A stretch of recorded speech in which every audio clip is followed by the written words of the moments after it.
Las afectaciones de las lluvias en el estado de Hidalgo y en el estado de México y la amenaza de un cártel de origen mexicano en contra de la Policía Nacional de Guatemala. Bienvenidos al Caporal del 7 de septiembre. ¡Comenzamos!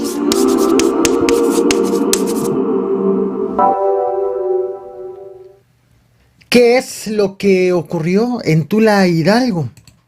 Reportando desde Tula, Hidalgo, en el Instituto Mexicano del Seguro Social. Se ve un panorama devastador completamente. Estamos todo el personal aquí devastados, esperando la ayuda de los alrededores. Principalmente demandamos oxígeno para los pacientes de COVID, medicamentos, agua, fórmula para los bebitos. No hay hora de que lleguen. Y es la hora en que no nos han ayudado. Está muy feo esto, es muy triste. Vean hasta dónde llega el agua. El agua es lo gris. Todo el piso de abajo está completamente inundado. Ropa mojada. Pacientes completamente en austeridad. Necesitamos movernos ya. Espérenme, amor, dejen que salga la otra camilla. Espérenme. Las lluvias desbordaron los ríos Tula, Rosas y Salado y afectaron tanto al municipio de Tula como a Tepeji del Río. Sobre las personas fallecidas, lamentablemente, ha existido una danza de cifras. El presidente de México, Andrés Manuel López Obrador, aseguró que tras las inundaciones provocadas justo por estas lluvias, fallecieron 17 personas, todas pacientes del Hospital General de Zona número 5 de Tula, Hidalgo, mientras que el director del Instituto Mexicano del Seguro Social aseguró que son 16 los fallecidos, luego de que las inundaciones provocaron fallas en la energía eléctrica que dejó al hospital sin poder operar los sistemas de oxigenación para pacientes con COVID-19. En el momento en el que se colapsó la energía eléctrica de todo el municipio, o de un área importante del municipio, eso dañó la oxigenación y también nuestra planta de energía que se inundó. Estamos ahorita en la azotea. Este hospital, de sus 40 camas de hospitalización, están en la planta baja, que en 20 minutos subió el agua. A quien acabamos de escuchar y ver es a Zoé Robledo, precisamente el director del IMSS. En tanto, el gobernador de Hidalgo, Omar Fayad, aseguró que las lluvias dejaron más de 31,000 personas afectadas tan solo en Tula y que tanto él como el presidente Andrés Manuel López Obrador sobrevolaron la zona afectada. Por cierto, la Comisión Federal de Electricidad ya instaló una planta de luz en el hospital afectado. Una parte del sobrevuelo del gobernador hidalguense. Esta escuela está gravemente inundada en todas estas calles. Toda esta zona tiene la central de autobuses. Sí, es muy grave, la afectación es muy grande. Hacia allá se puede ver también.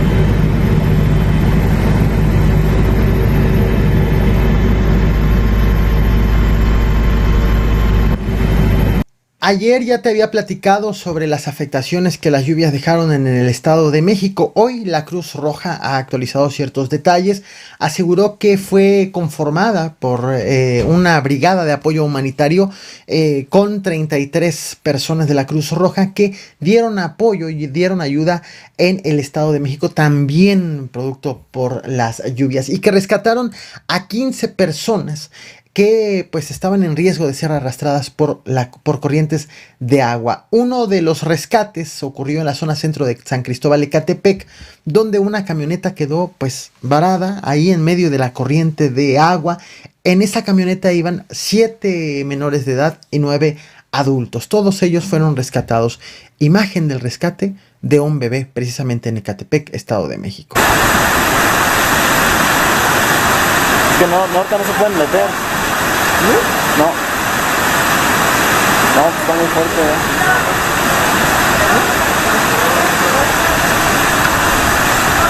sí, era un morrito. ¿Sí, no? Sí. A ver, no te metas, estoy grabando.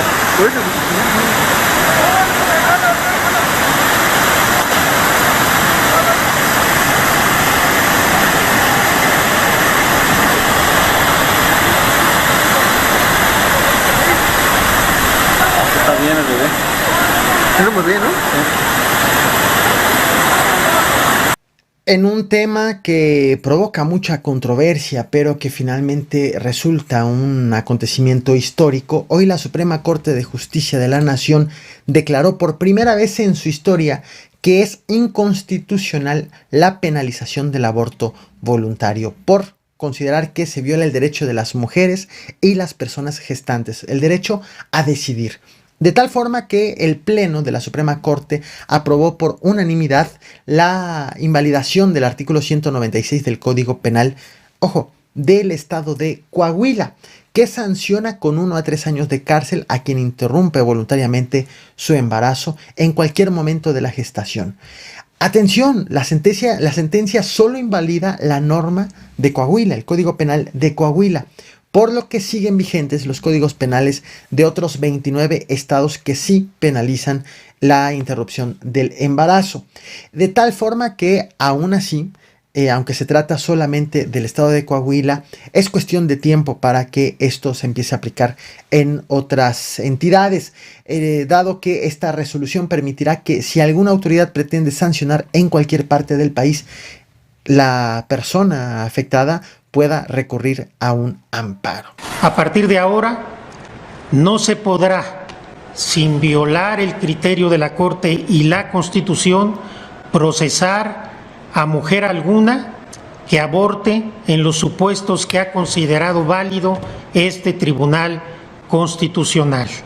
Por cierto, a quien acabamos de ver es Arturo Saldívar, el presidente de la Suprema Corte de Justicia de la Nación. Por cierto, mañana la panista Maru Campos rendirá protesta como la nueva gobernadora del estado de Chihuahua, pero recordemos que ella fue vinculada a proceso, acusada de cohecho en consumación continuada en perjuicio del erario de Chihuahua. En otras palabras, acusada de resultar beneficiada con los desvíos de recursos del exgobernador César Duarte. Sin embargo, a un día de que rinda protesta e inicie su gobierno, el Poder Judicial del estado de Chihuahua decidió revocar la vinculación a proceso de la panista. Es decir, ya no está acusada de nada, se pone fin a la denuncia y fin a la investigación en su contra. El Tribunal Superior de Justicia del Estado aseguró que se revocó el proceso porque no hubo precisión de quien acusa sobre las circunstancias de tiempo, modo y lugar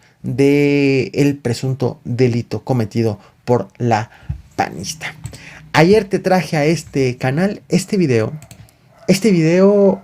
que estás viendo en pantalla, la imagen miniatura. Un enfrentamiento entre policías con hombres armados en el estado de Sonora, en donde fue activado el código rojo ante la gran cantidad de eventos de violencia que hubo en la entidad. Hubo un clip en donde te mostré cómo elementos de la Guardia Nacional aparentemente dejan ir a hombres armados, aparentemente delincuentes. Ayer mismo en ese video te dije que faltaba contexto sobre esa imagen. Era un clip muy corto, no se sabe exactamente qué es lo que está ocurriendo, qué pasa antes, qué pasa después. Da la impresión de que la Guardia Nacional está dejando ir a delincuentes.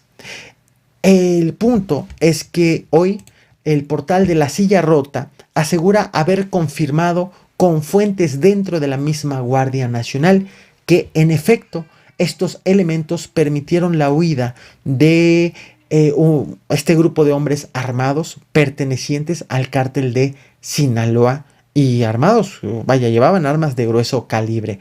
Hasta este momento ninguna autoridad se ha pronunciado sobre este video.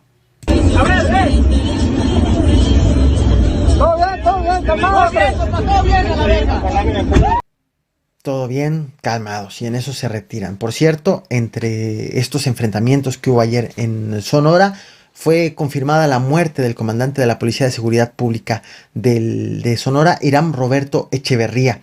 En uno de estos enfrentamientos, ayer había sido reportado como herido, hoy fue informado de su muerte.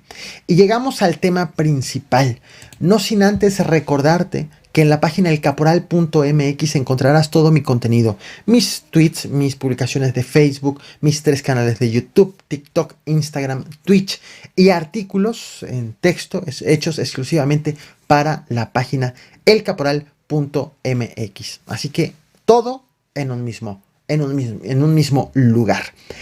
El cártel Jalisco Nueva Generación se ha convertido en noticia en Guatemala. Tienen 24 horas para devolver las cosas y no quieren que se los lleve su puta madre. Óiganlo bien, con la gente del señor Nemesio nadie se mete. ¿Qué está pasando en Guatemala? Bueno, hoy ha sido difundido un video en donde se aprecian hombres encapuchados, armados, que se identifican como integrantes del cártel Jalisco Nueva Generación, lanzando amenazas a elementos de la Policía Nacional de Guatemala. Los delincuentes, los hombres armados, acusan que el pasado 12 de mayo, agentes guatemaltecos, elementos de la Policía Nacional, les quitaron un cargamento de droga y responsabilizan con nombre y apellido a estos elementos.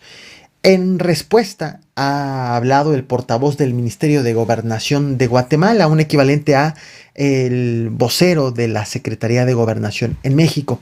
Pero bueno, el portavoz del Ministerio de Gobernación de Guatemala, Pablo Castillo, confirmó que sí existió ese operativo el 12 de mayo, en donde dijo que fueron asegurados 2 vehículos tipo pick-up, presuntamente abandonados ahí en la vía pública, pero no habló de algún aseguramiento de droga, como en el video de amenaza afirman que sí fue robada droga.